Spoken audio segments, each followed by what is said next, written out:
Graça e paz sejam com todos, da parte de Cristo Jesus, Senhor e Salvador da Igreja. Uma vez mais, em espírito e em verdade, nos vemos congregados no mover do Espírito Santo para tomarmos parte nesta Santa Assembleia, o culto que só a Deus pertence e que só a Ele tributamos neste dia que Ele mesmo fez para nos abençoar. Estamos alegres com a perspectiva de, uma vez mais, abrirmos os nossos corações para dar voz ao louvor e à adoração que deles brotam e que se dirigem a Deus e a Deus somente. Vamos falar ao Pai Celestial em oração, vamos ouvir a sua voz falando doce e poderosamente aos nossos corações. Seja este, portanto, um tempo de paz, de bênçãos e profunda edificação espiritual para mim e para você. Convido você a cantarmos juntos a grande redenção operada pelo Salvador e em nosso favor. Este é o tempo da Quaresma e os nossos olhares estão voltados para a paixão, morte, gloriosa ressurreição do Cristo, por meio de quem obtivemos a vida eterna e perenal. Grande redenção, cântico de número 45 do Inário Novo Cântico, nós entoamos, dirigidos pela maestrina Helen Heinzle, acompanhados pela pianista e organista Gisele Santana.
Convido você a fechar os olhos, corações ao alto, nós vamos falar com Deus em oração.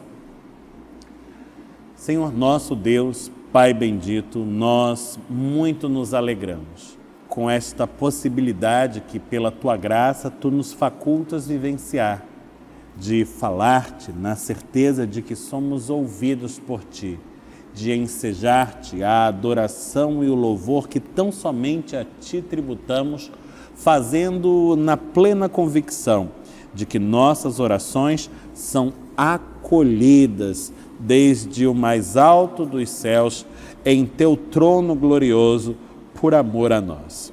Ah, Senhor, és tremendo, és maravilhoso, és verdadeiramente o único digno de toda adoração e de todo louvor.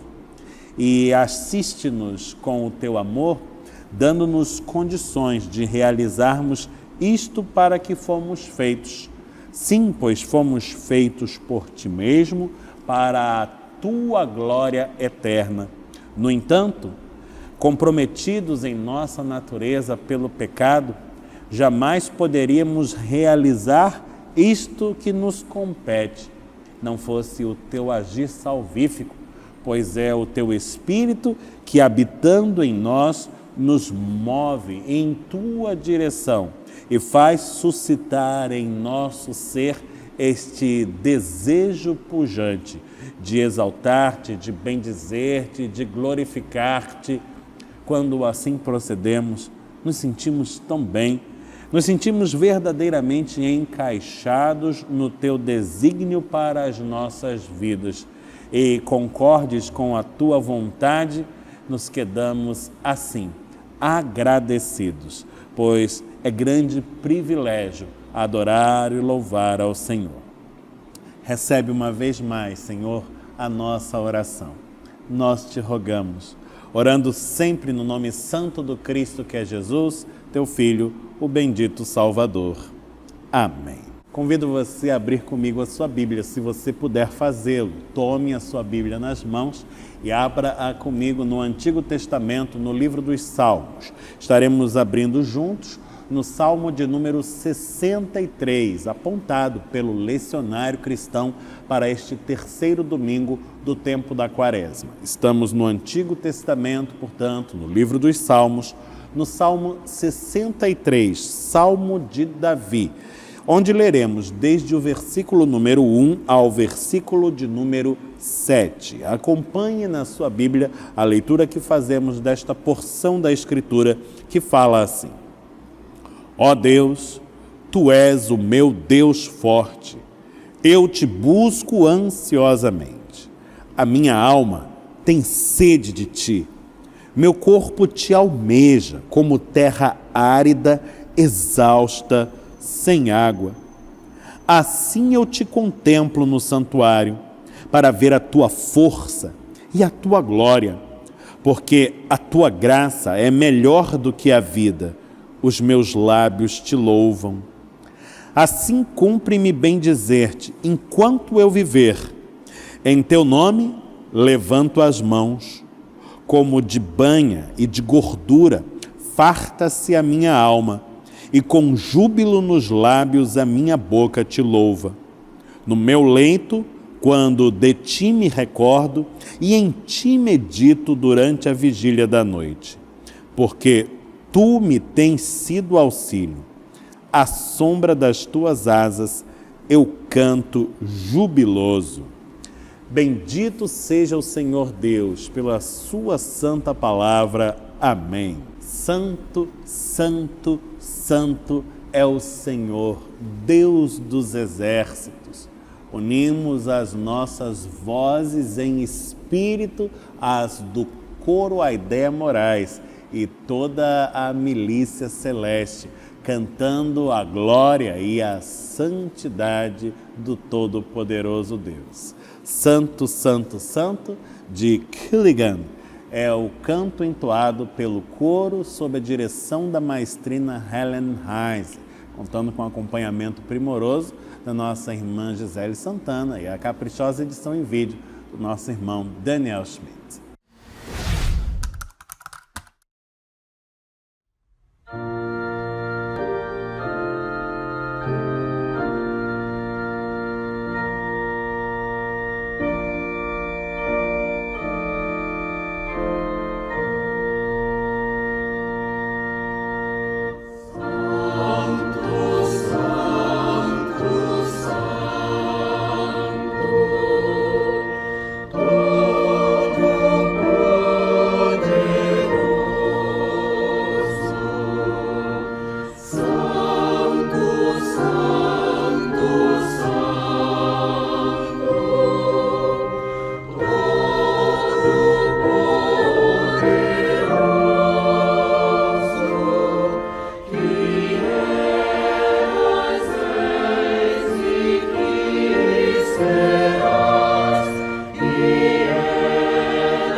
nos quedamos cônscios da santidade do Deus, que é todo ele luz e em cujo ser não há treva alguma. E quando nos tornamos cônscios desta santidade inigualável, de modo inevitável nos tornamos cônscios também de nosso pecado e da miséria que dele decorre. É tempo, portanto, para que busquemos a Deus em oração, fazendo-lhe a confissão das nossas faltas e recebendo das suas dadivosas mãos o renovo, que vem com a sua graça e o seu perdão. Vamos desnudar perante o Pai Celeste os nossos corações, fazendo-o na certeza da sua misericórdia, do renovo do seu perdão. Se você puder, onde você está, dobre os seus joelhos e, em silêncio, coloque-se perante o trono da graça do Todo-Poderoso Deus.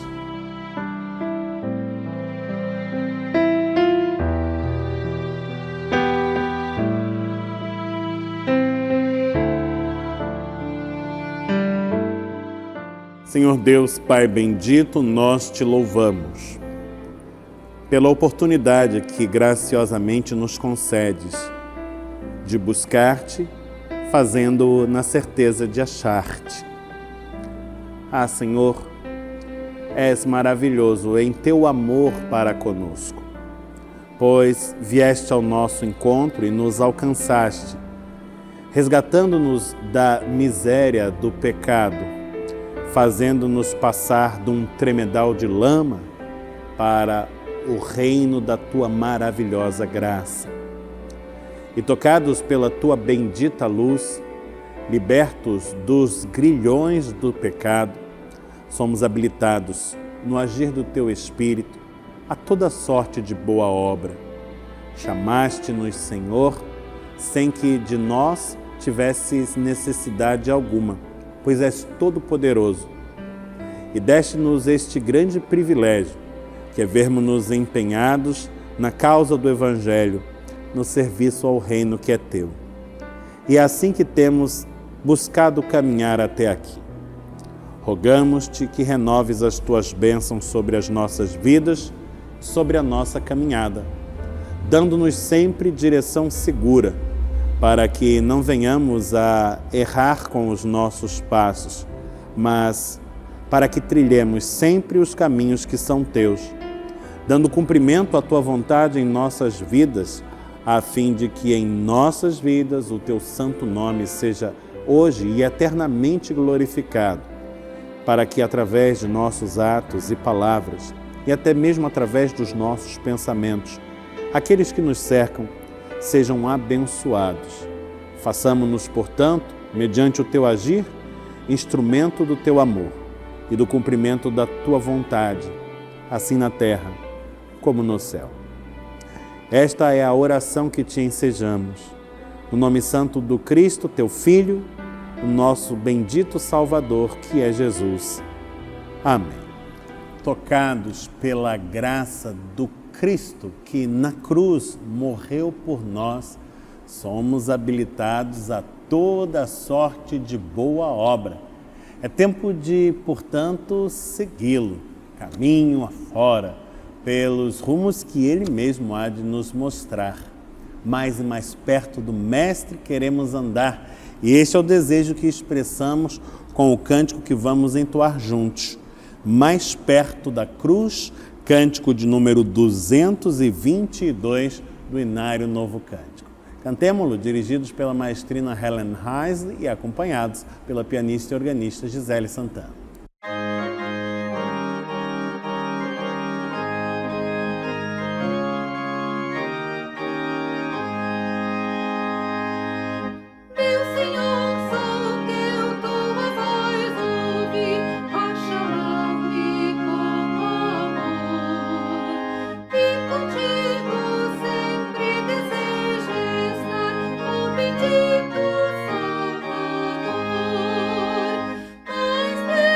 mais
pela graça de Deus, é que podemos tomar parte neste mover, empenharmos os nossos recursos, aqueles mesmos que o Senhor nos dá a serviço da obra do seu reino, da causa do Evangelho. É o ato do ofertório, momento tão caro na liturgia à nossa tradição reformada. Oportunidade que Deus nos dá para a expressão de gratidão e de fidelidade no compromisso com o reino que é seu. Você pode participar deste momento servindo-se para tal dos meios eletrônicos e digitais disponíveis a este fim. Nesta hora, na sua tela, os dados da nossa conta corrente para que faça o seu depósito, a sua transferência, o seu Pix da forma mais segura e prática. Participe, seja uma bênção na vida da igreja e de muitos outros, assim como a igreja tem sido uma bênção na sua vida também. Vamos falar com Deus e pedir a Ele que consagre os recursos que a Ele mesmo confiamos. Senhor nosso Deus, Pai bendito, tudo vem de Ti. E tão somente do que é Teu é que lhe retornamos.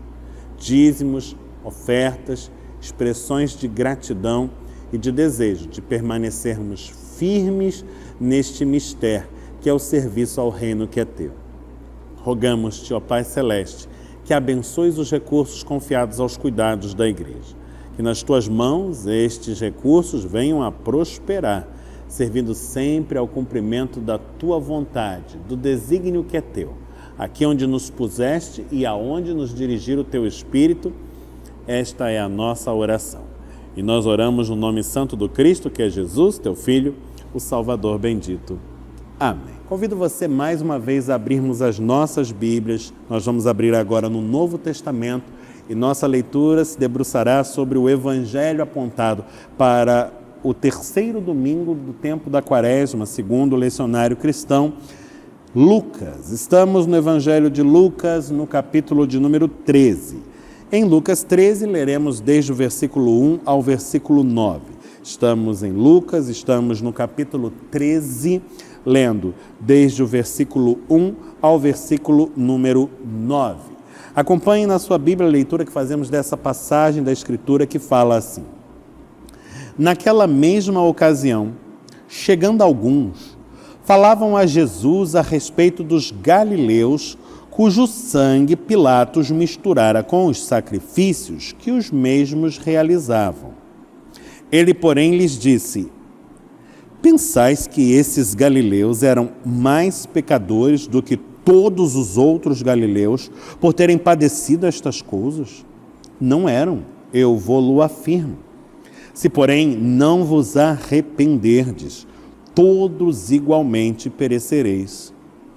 Ou cuidais que aqueles 18, sobre os quais desabou a torre de Siloé e os matou, eram mais culpados que todos os outros habitantes de Jerusalém?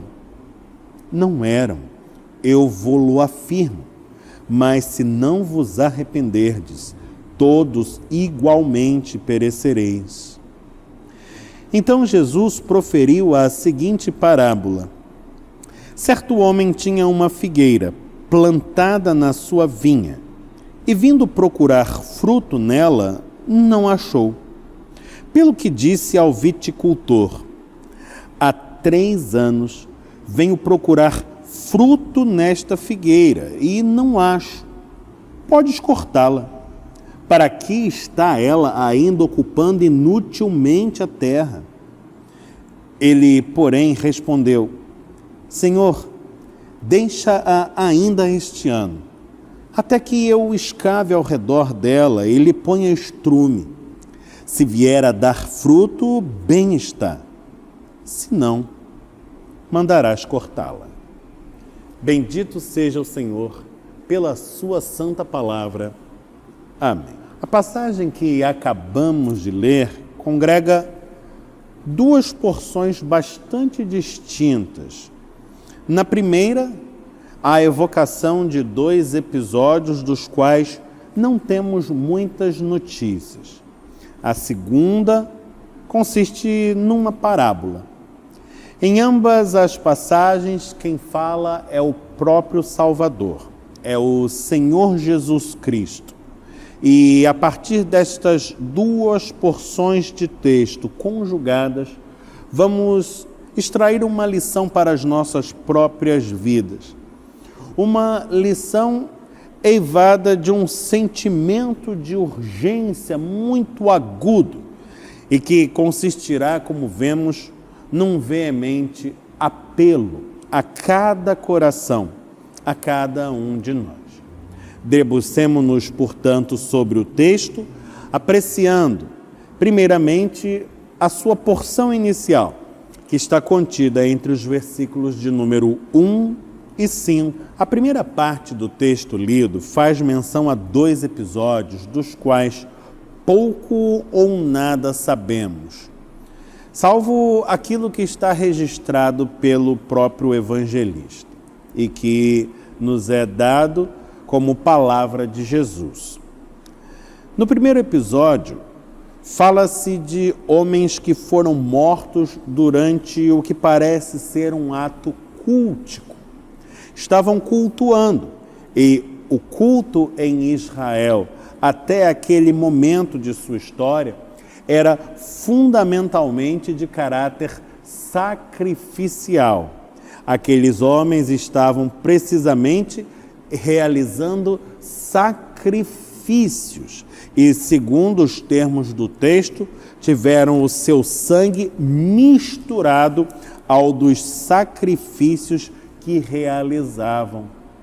Uma morte violenta, portanto, uma morte brutal, dada a mando de Pôncio Pilatos, o procurador da autoridade romana. O episódio é por si chamativo, diria mesmo chocante, em virtude de sua violência, violência esta que não é atípica quando falamos da conduta da autoridade romana, que reprimia sempre de maneira muito veemente os comportamentos que não lhe eram desejáveis, desde sua perspectiva de dominação.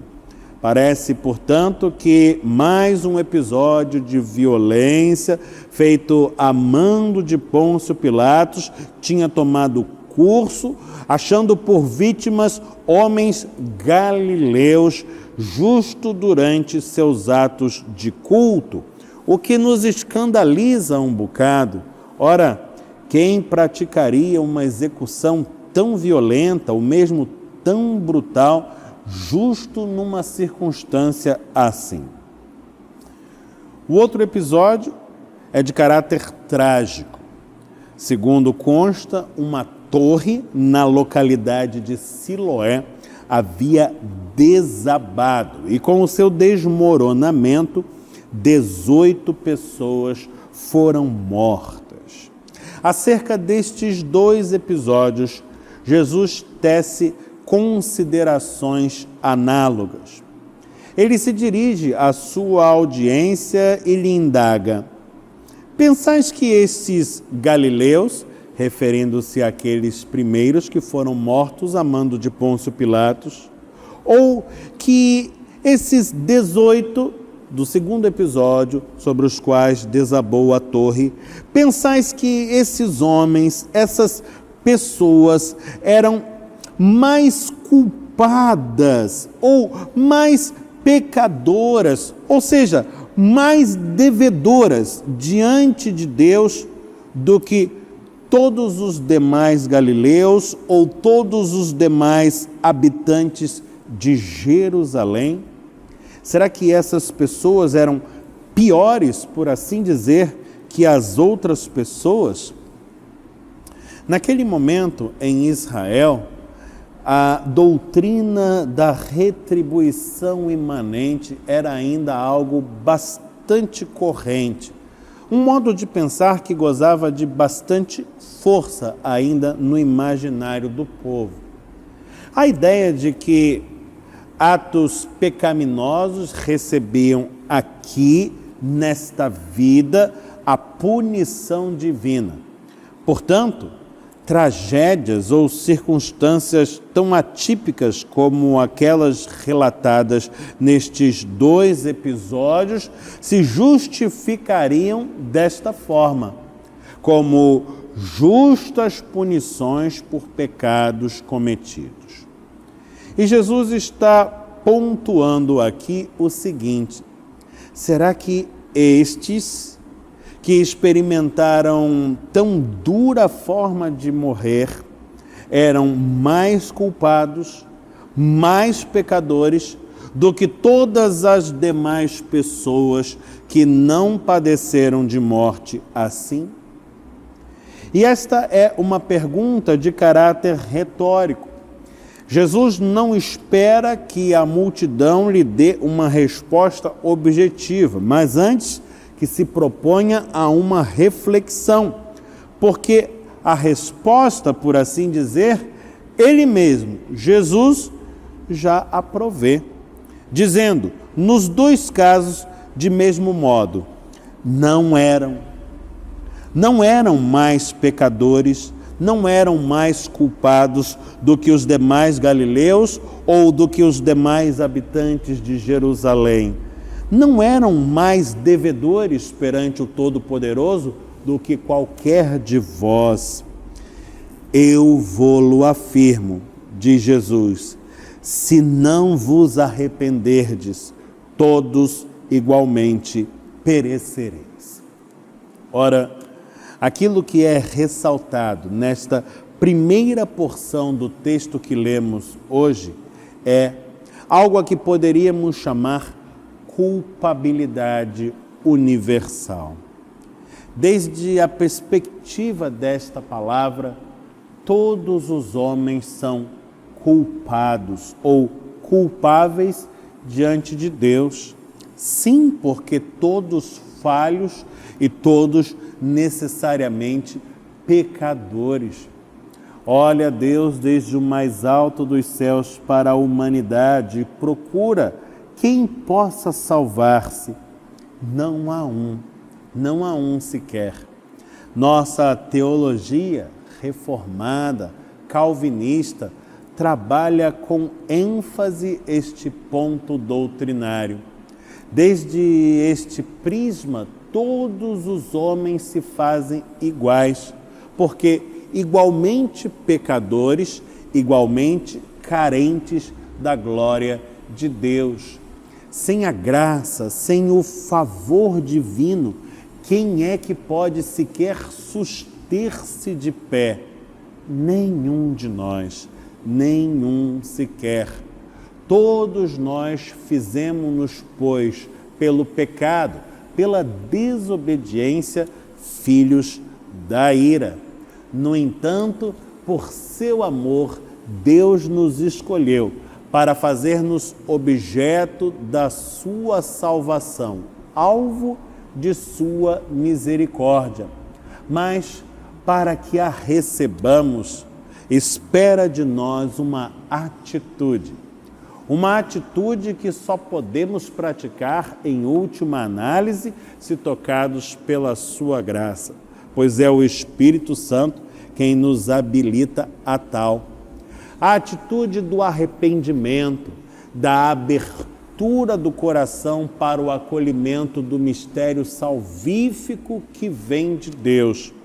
A atitude daquele que reconhece a si mesmo na condição de pecador e de perdido, pois, condenado e carente do perdão divino.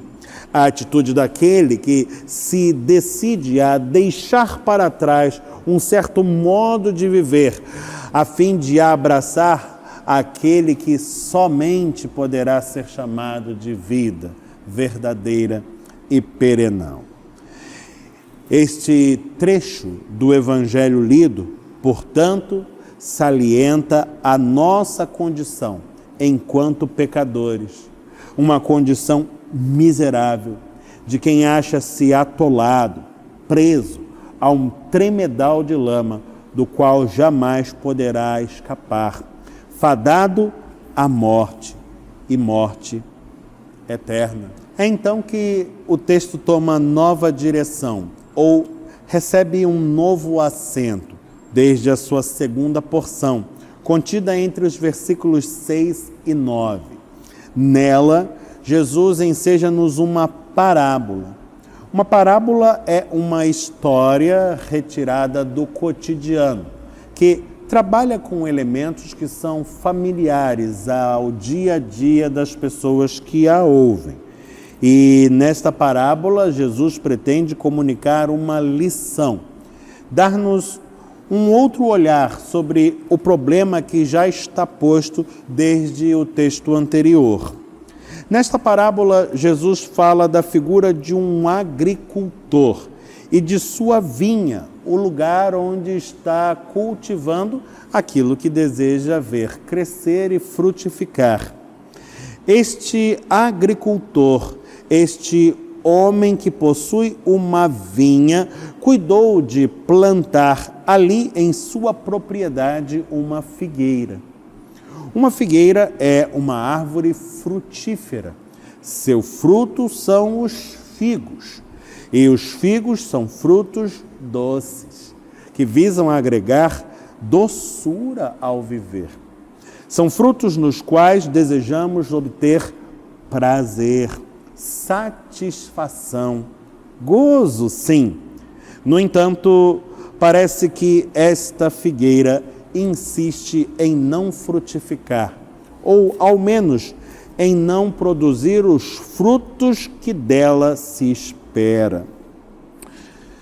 É por isso que o dono daquela propriedade vai ao seu viticultor e lhe diz: há 3 anos venho procurar fruto nesta figueira. 1 ano é um período considerável. E aqui o seu valor simbólico é mais expressivo do que o seu valor literal.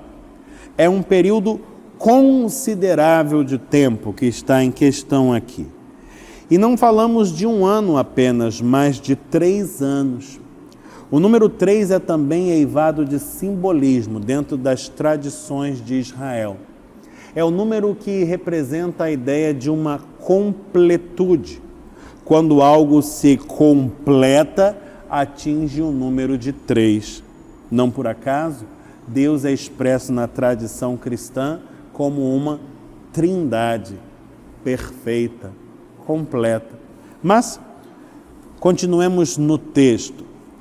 3 anos, um bocado de tempo e, ao mesmo tempo, um tempo completo. É como se o texto dissesse: olha, por todo o tempo que se havia de esperar, eu aqui estive buscando frutos nesta figueira. E esta figueira insiste em não frutificar. Todo o tempo lhe foi dado e ela não deu cumprimento àquilo que é de seu mister. Para que ela serve? Está ocupando inutilmente a terra que lhe dei, drenando os seus recursos e fazendo-o em vão. Ela não tem propósito em existir. Deve ser cortada, removida, deve dar lugar a outra. É então que vem um apelo da parte do viticultor, daquele que fora pelo seu senhor incumbido de cuidar da terra e da figueira em particular. E o apelo do viticultor é: Senhor, deixa ainda por mais 1 ano, por mais um tempo considerável, até que eu escave ao seu redor e lhe ponha estrume. Ele deseja facilitar o trabalho da figueira, prover-lhe condições para que não possa escusar-se e venha, por fim, a realizar o que dela se espera. Vai escavar a terra ao seu redor, ou seja, afofá-la e ainda adubá-la, fazendo-a mais fecunda, mais fértil do que já é, para que os frutos brotem e com pujança. Esse texto fala-nos da longanimidade de Deus para conosco. Sim, porque esta figueira, que insiste em não dar os frutos que dela são esperados, é uma figura para falar de nós mesmos. O dono desta vinha é figura para nos falar do próprio Senhor, que foi quem nos plantou. E a figura do viticultor, que tem cuidado da figueira e auxiliado-a como pode fazer, é a figura do Senhor Jesus, o nosso advogado junto ao trono de Deus. Ele que foi incumbido de cuidar de nós, qual ovelhas do seu pasto, qual rebanho seu. Ele é aquele que intercede em nosso favor e suplica ao Todo-Poderoso que nos conceda um tempo mais, um tempo de oportunidade, para que nele venhamos a fazer a escolha certa e para que por meio desta obtenhamos os melhores resultados para nós mesmos, para a vinha em que fomos plantados, frutos que alegrem o coração do nosso Senhor. O texto, portanto, conjugadas as suas duas partes, fala-nos de uma só questão, da urgência como havemos de nos posicionar face ao apelo divino.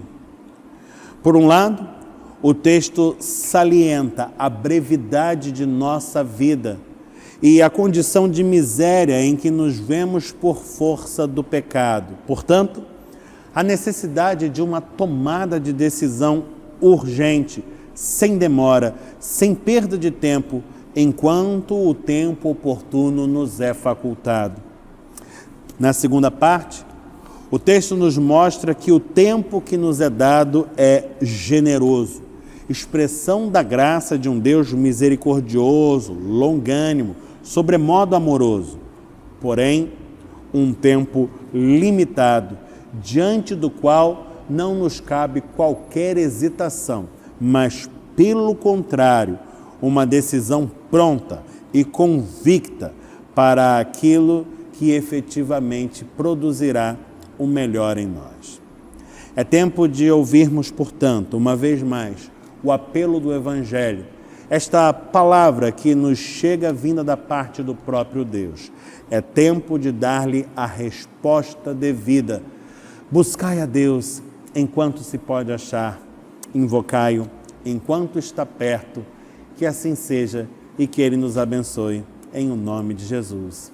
Amém. No último domingo, dia 13 de março, tive a alegria e o privilégio de comemorar mais um ano de vida, mais um aniversário aqui no seio da família da fé em nossa igreja. Durante o culto recebi o carinho da comunidade e as muitas manifestações afetuosas advindas dos muitos indivíduos e também das sociedades internas da igreja, da junta diaconal, do conselho e do coral. Tudo isso foi muito especial e muito marcante ao meu coração. Juntamente com a minha família, quero deixar registrada a nossa profunda gratidão e o desejo de continuar servindo a esta comunidade e fazendo com distinção e com atos eivados de profundo amor. Continue Deus sendo gracioso para conosco e nos permita continuar caminhando juntos e que isto seja para a glória eterna do seu nome e para a bênção do povo que é seu. Também no último domingo, dia 13 de março, tanto no culto online quanto no culto presencial da igreja, tivemos a alegria e o privilégio de receber como pregador especialmente convidado o reverendo Euler Cleiton Gomes da Silva. Ele que é pastor efetivo da Igreja Presbiteriana Filadélfia, na cidade de Barroso, no interior das Minas Gerais, e que vindo ao Rio de Janeiro nos presenteou com a sua presença e com a palavra que nos ministrou advinda da parte do próprio Todo-Poderoso nosso Deus. Ensejamos ao ministro todo o nosso carinho e sobre ele os rogos das mais auspiciosas bênçãos divinas. Oramos agradecidos a Deus por sua vida e suplicamos ao Pai Celeste que continue a coroá-lo com graça e misericórdia em todos os dias da sua vida. bênçãos extensivas à sua família e à amada Igreja Irmã, a Igreja Presbiteriana Filadélfia, em Barroso. Estamos no processo de retomada das nossas atividades presenciais e neste domingo, dia 20 de março, por decisão do Conselho de nossa Igreja, estamos retomando o serviço de culto vespertino, às 18 horas, aqui no santuário de nossa igreja. Mais uma oportunidade de estarmos juntos, vivenciando um tempo de comunhão, de devoção, de edificação espiritual no seio da família da fé. Que Deus nos permita continuar galgando novos espaços e novas ocasiões como esta, e que a vida espiritual da igreja continue a ser assim, fecunda e abundante, como Deus quer, no agir do Espírito Santo e em nome de Jesus. Chegamos ao final de mais esta celebração. Eu convido você à prece final. Vamos orar como aprendemos de Jesus, a oração chamada dominical, ou oração do Pai Nosso. E ao término da mesma receberemos a bênção de Deus. Feche seus olhos, corações ao alto, falemos com o Senhor dizendo-lhe assim: Pai nosso que estás nos céus, santificado seja o teu nome. Venha o teu reino, seja feita a tua vontade, assim na terra como no céu.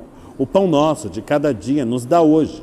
Perdoa-nos as nossas dívidas, assim como nós perdoamos aos nossos devedores. Não nos deixes cair em tentação, mas livra-nos do mal, pois teu é o reino, o poder e a glória para sempre. Amém. Receba a bênção do Senhor. Que o Senhor te abençoe e te guarde. Que o Senhor faça resplandecer o rosto sobre ti e tenha misericórdia de ti. Que o Senhor sobre ti levante o rosto e te dê paz. E que a graça de nosso Senhor e Salvador Jesus Cristo, o amor de Deus, o Pai Celeste, e a comunhão do Espírito Santo estejam com todos, hoje e eternamente. Amém.